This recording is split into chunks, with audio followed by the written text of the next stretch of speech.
Imagine this. You burn your hand on a hot stove burner. Normally, your brain immediately registers this pain, and as a reflex, you avoid touching that burner again. It's an incredibly effective survival mechanism because, let's be honest, who would want to get burned twice in a row? Now let's imagine another situation.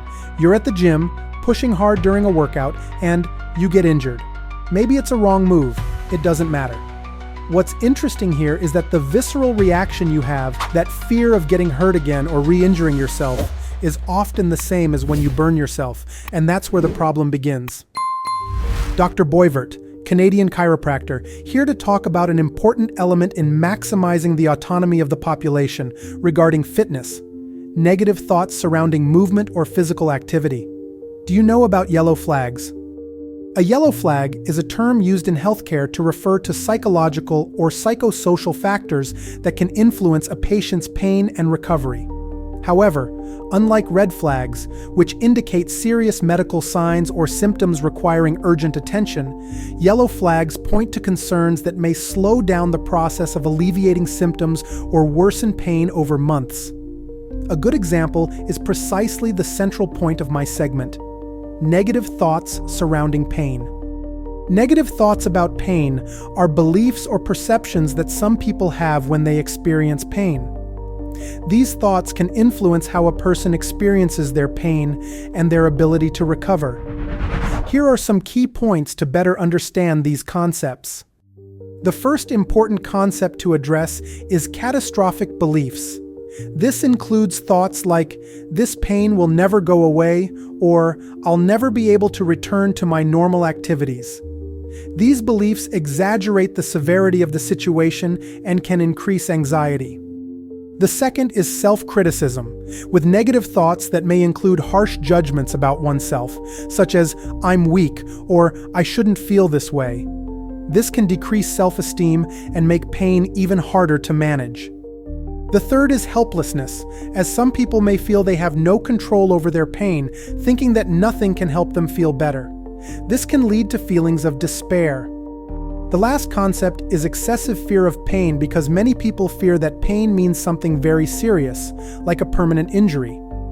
This can lead them to avoid movement or engaging in activities for fear of worsening their condition. However, for many people, it's the last concept that will affect them.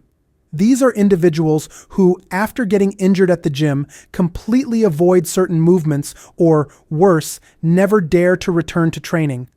They think that if they feel even a bit of pain or discomfort, it's like touching that hot stove again.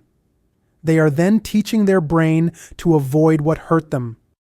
What they don't realize is that by acting this way, they are programming their brains to stay in danger mode.